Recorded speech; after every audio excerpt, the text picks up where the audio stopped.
Bon, concernant donc toutes ces drôles de transactions entre McKinsey et le gouvernement, donc on peut constater quand même qu'il y a des choses qui ne vont pas. Il y a de l'abus dans dans un certain contexte, et surprenant parce que parfois des commandes euh, non exécutées, comme par exemple, je sais pas, le dossier sur la retraite. D'ailleurs, c'est bizarre que chaque fois qu'il y a quelque chose, ce soit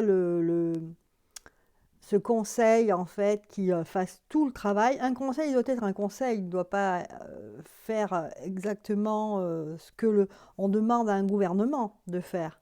Sinon, à quoi ça sert tous ces ministres, qui par ailleurs c'est nous qui payons? À quoi ça sert ce gouvernement? À quoi il sert s'il a besoin d'un conseil qui fasse tout le travail, tout le boulot? Parce qu'apparemment c'est ça. Des sommes astronomiques données, et puis même sur des commandes non livrées, entre guillemets, eh bien, ces sommes ne sont pas restituées. Voilà, donc là, on a l'impression que c'est automatique.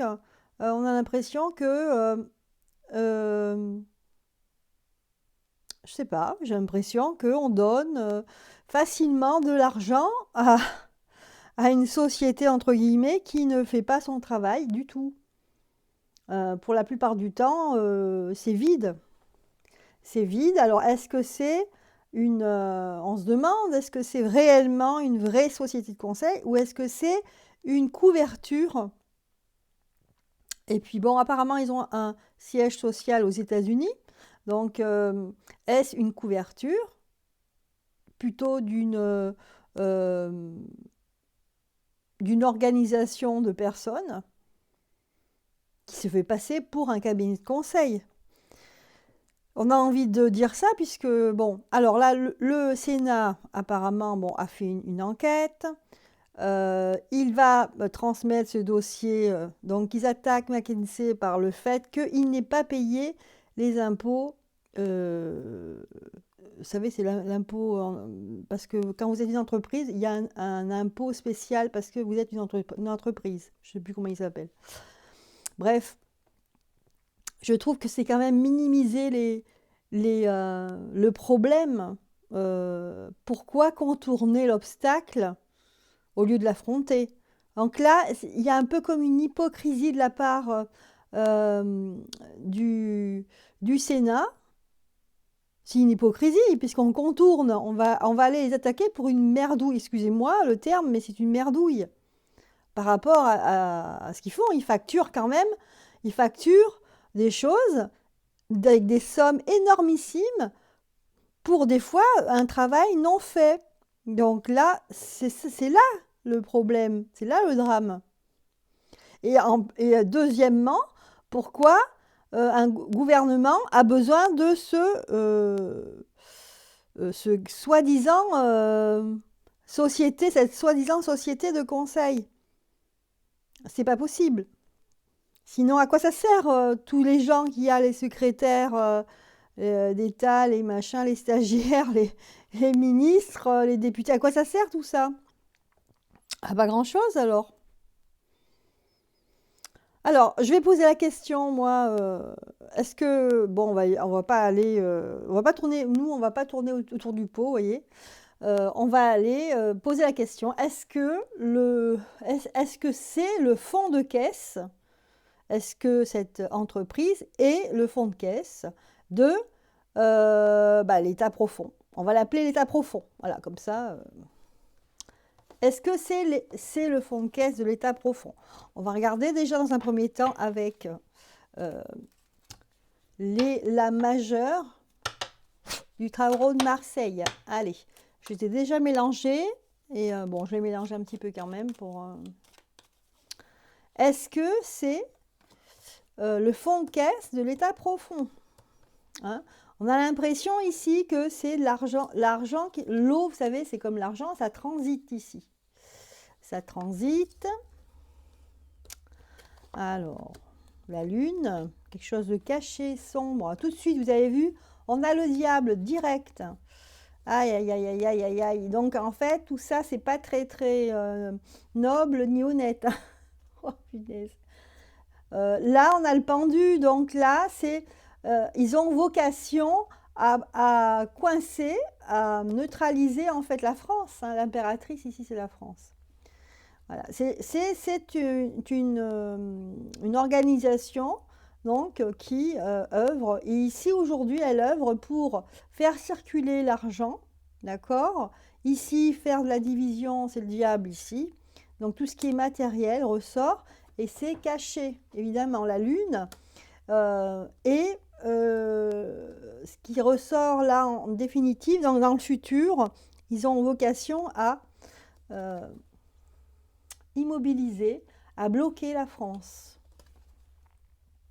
Voilà, à l'immobiliser, à la neutraliser comme si dans le futur, pour qu'elle n'existe plus en tant que telle, en tant que État, État souverain, avec son peuple, avec son système de république. Donc là, c'est clair, la réponse à cette question, je pensais pas que ça aurait été aussi clair, vous voyez. Mais là, les cartes, waouh, les cartes ne trichent pas, hein. Alors, seconde question, est-ce que, on va garder pour l'instant ces cartes, est-ce que Micron a-t-il vendu la France? Est-ce qu'il a vendu la France à l'état profond? Est-ce qu'il l'a vendu?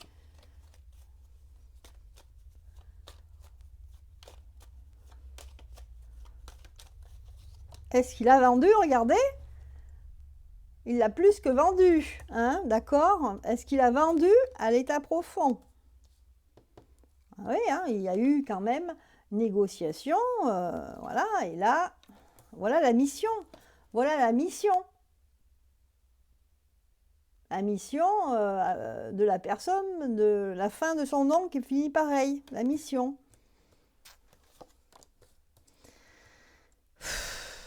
La lune encore qui ressort. Et oui, donc là, il a tous les outils en main, il est à l'œuvre, il est à l'œuvre, il est à l'œuvre, hein, voilà. Il y a quand même la tempérance qui ressort, le fait qu'il faut faire circuler l'argent. Voilà, pour s'enrichir ici.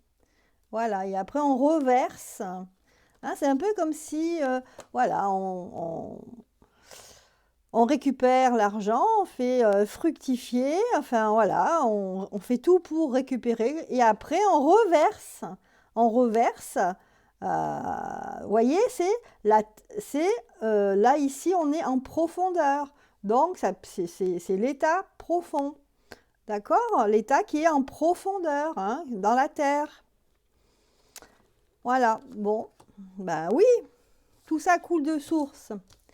Waouh, c'est dingue. C'est rare hein, que j'ai des tirages qui répondent aussi bien. Après, donc j'ai encore une question. Alors, est-ce qu'on est sous le joug? Alors, je vais changer de carte pour ça. Est-ce qu'on est sous le joug américain, version, disons-le, pègre, fiamma, hein, si on fait du verlan, ça va être fiamma dialmont. Voilà, ça va vous faire un petit peu dépoussiérer les neurones. Sommes-nous sous le joug américain, version pègre, fiamma dialmont? Alors, on va prendre celui-là.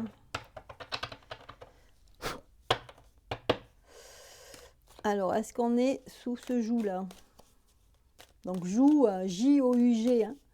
Voilà. Américain, version fiamma dialmont. Ah, elles disent pas. Commencent à être vieilles, là, les. Je sais pas combien d'années elles ont. Mais elles sont pas. Alors, vu mon grand âge, il faut que je calcule. Elles ont dans les 30 ans. Elles ont, ouais, elles ont pas loin de 30 ans les cartes. Hein. C'est pour dire si c'est costaud ça comme carte, c'est incroyable. Elles ont 30 ans. Mais bon, le problème là, c'est qu'elles glissent pas. C'est normal, on peut pas trop leur en demander non plus. Alors, on se reconcentre. Est-ce qu'on est sous le joug Euh, Américain version Fiamma Dialmont. Alors là, à l'envers, la paix à l'envers, éternité à l'envers. Épreuve. Ben oui, on est quelque part dans une épreuve, hein, un mauvais passage, on va dire, hein. Et là, le résultat, c'est la mutation, donc un bouleversement. Oui, on est en pleine, on est dans la tornade ici. Et la synthèse, c'est le désert, la porte. Ah, quelque part, on est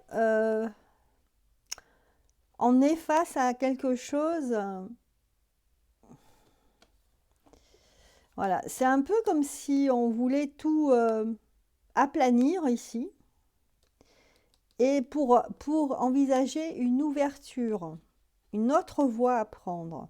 Mais on est dans une plaine, ce que nous dit là l'oracle de la triaque, c'est qu'on est en plein bouleversement. Et que c'est une épreuve. Ok, on va voir s'il y a d'autres cartes, sinon je continue avec un autre oracle. Voilà. Mise en œuvre. Une mise en œuvre. Ouais, ça c'est en opposition, hein, une mise en œuvre. On ne veut pas la paix en opposition avec. On ne veut pas qu'il y ait des choses éternelles au niveau alliance. Là, il y a un homme qui ressort d'important avec l'âme à l'envers, racine, mensonge, et B, hypocrisie. Oui, il y a un grand bouleversement. On essaye de nous déraciner, en fait, en quelque sorte, hein, en fait, de nous couper de notre passé. On essaye essayer de nous effacer un petit peu la mémoire du passé, hein, en essayant tout doucement. Moi, je vois, c'est drôle parce qu'il y a des choses qu'on nous dit. Et on nous dit, par exemple, si vous regardez un exemple, voilà. Donc, pour moi, je ne sais pas pourquoi, je pensais que le jour du printemps, c'était le 21 mars. Alors, apparemment, je faisais une erreur. Je ne sais pas pourquoi, j'étais persuadée que c'était le 21 mars. Et puis, je regarde sur Google, parce que Google, forcément, c'est quelque chose, c'est pas les bouquins, hein. Google, c'est quelqu'un qui écrit des choses dessus, donc on peut mettre ce qu'on veut, et qui marque comme ça, on peut lire que, oui, c'est vrai, vous pouvez croire que, on a l'impression que le 21 mars, c'est le printemps, mais non, pas du tout. Ça fait des années, c'est parce que ça l'a été à une époque, il y a très longtemps, le printemps, c'était le 21 mars. C'est bizarre, pourquoi moi j'étais persuadée que c'était le 21 mars. Et on nous dit c'est parce que maintenant, et jusqu'à oh là là, beaucoup d'années, ça sera, alors ils voient l'avenir aussi, hein, ça sera le 20 mars. Voilà. Mais après, bien avant dans l'avenir, ça sera le 21. Donc je trouve ce texte, enfin vous regardez, hein, tapez si vous voulez printemps et 21 mars, vous allez voir, vous allez tomber sur des choses qui sont écrites assez bizarres.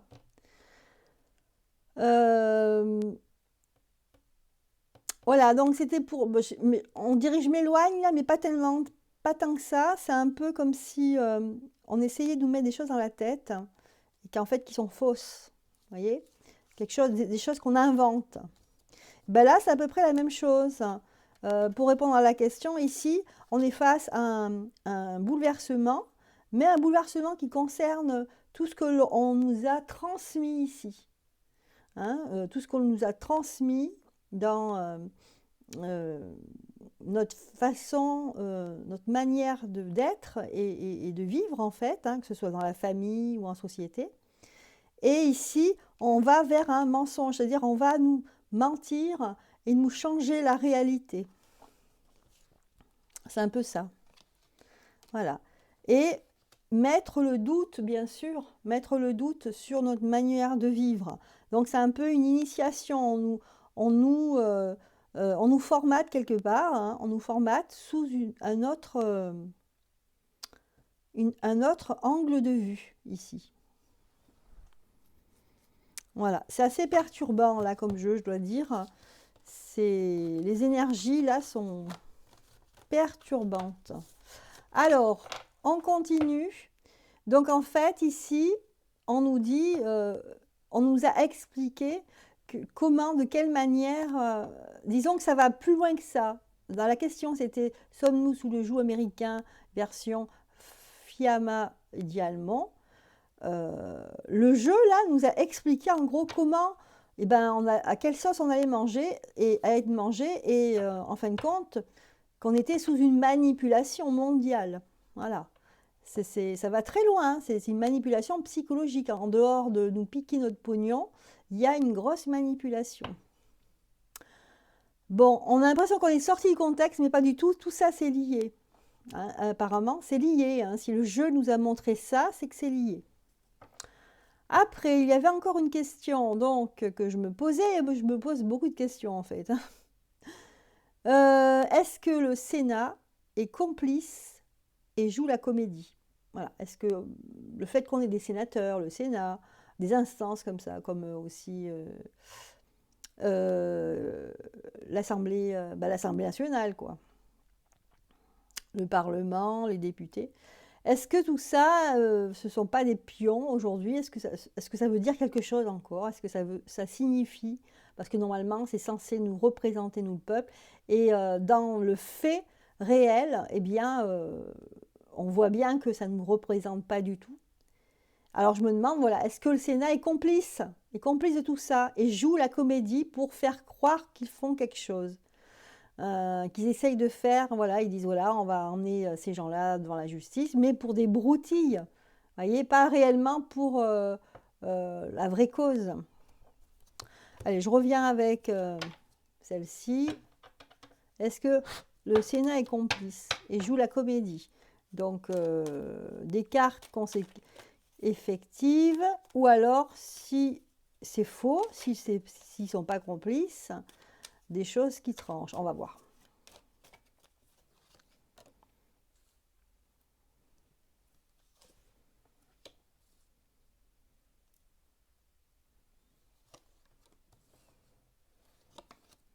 Alors, est-ce qu'ils sont complices?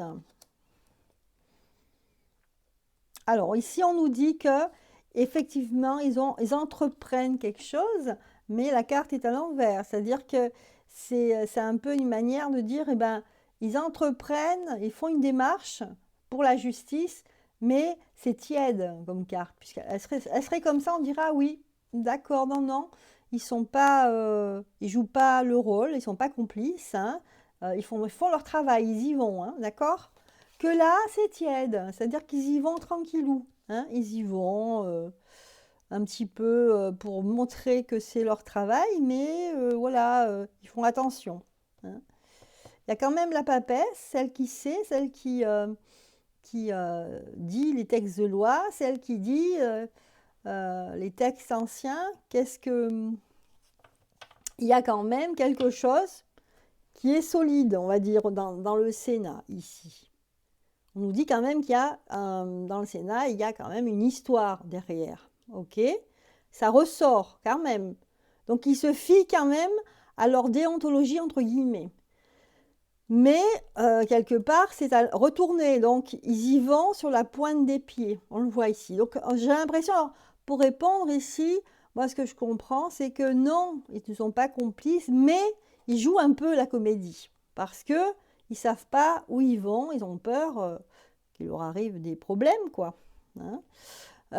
Donc, ils sont méfiants. Voilà. Ils sont méfiants parce qu'ils sont face à ça. D'accord? Voilà ce qu'on peut dire ici pour cette question. On regarde s'il y a autre chose. Ouais. Ah là là là.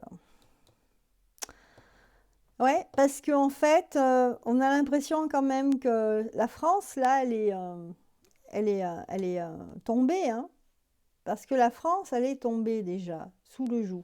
Et face à ça, on a l'empereur et la justice, c'est-à-dire qu'ils sont de mèche. Hein, d'accord? Ils sont corrompus et de mèche, la justice et l'empereur, vous savez qui c'est. Bien, et bien là, c'est pas très positif, hein, du coup. Hein. Allez, une dernière question concernant ce dossier-là. Alors, cette fois-ci, je vais prendre celle que j'avais dit tout à l'heure. Donc, je vais prendre celle-ci, que j'ai déjà battue hein, avant.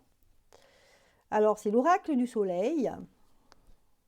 Donc, je compte bien sur elle pour qu'elle me réponde alors à cette question. Comment sortir de cela?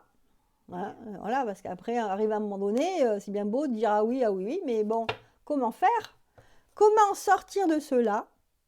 Et alors, sans trop demander, bon, moi c'est la question qui m'est venue, donc je vais la dire. Quelle stratégie faut-il adopter face à cet ogre financier?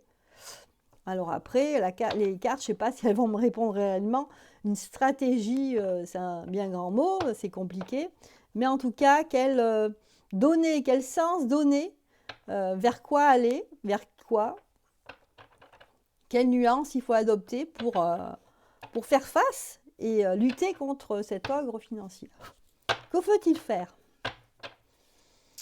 Allez, on va voir ce que nous dit l'oracle du soleil. Qu'est-ce qu'il faut faire face à cet ogre mondial financier? C'est un ogre là qu'on a à faire. Hein.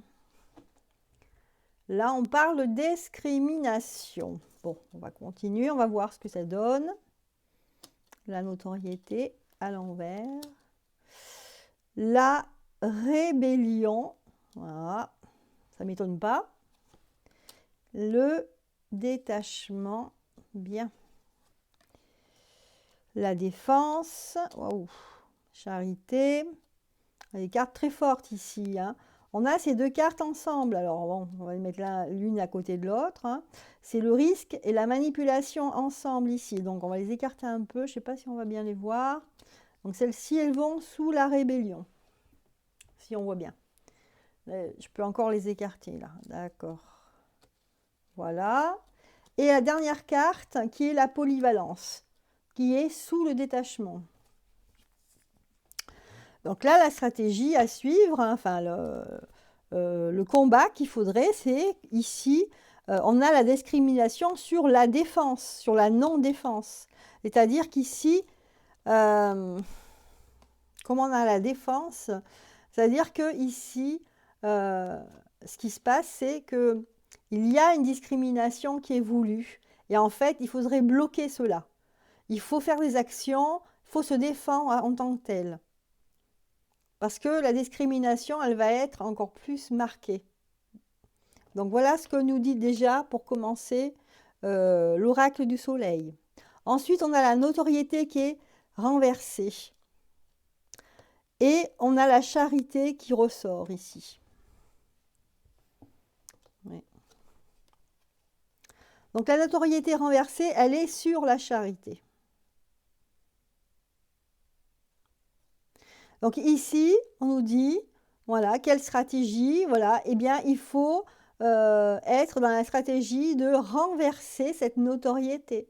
Il faut faire des actions, des choses pour renverser, pour minimiser cette notoriété. Que la notoriété ne prenne pas de poids, prenne pas d'importance dans la société. Au contraire de la charité, de l'entraide, du social et de la solidarité. Ici.